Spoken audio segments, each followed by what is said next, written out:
প্রিয় বন্ধুগণ, কোরবানি আমাদেরকে কি শিক্ষা দিল? আমরা মনে করি যে সাধারণভাবে আমাদের সাধারণ মানুষেরা বা অধিকাংশ মানুষ যে কোরবানি আসলো আমরা গরু খাসি জবাই করলাম আর গোস্ত খেলাম, এখানেই সীমাবদ্ধ, আমরা কোনো শিক্ষা গ্রহণ করি না।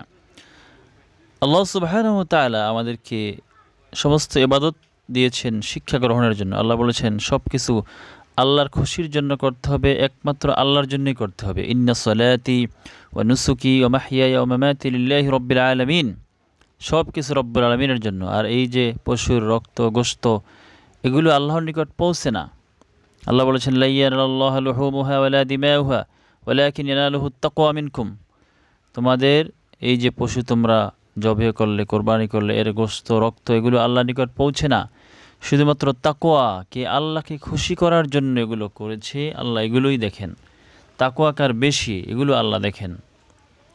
মানুষকে দেখানোর জন্য কোরবানি করলে মানুষে কি বলবে, হারাম টাকা দিয়ে করলে আল্লাহ সুবহানাহু ওয়া তাআলা এগুলো কবুল করবেন না।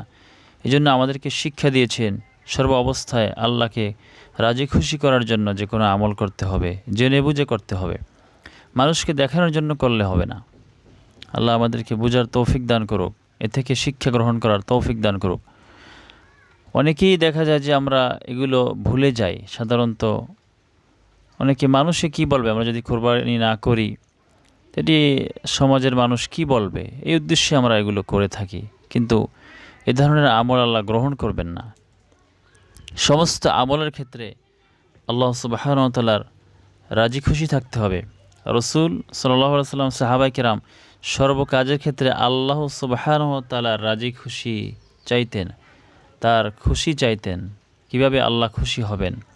ইয়াবতাগুনা ফাদলাম মিনাল্লাহি ওয়া রিদওয়ানা, তাদের জীবনের লক্ষ্যই ছিল আল্লাহকে রাজি খুশি করা।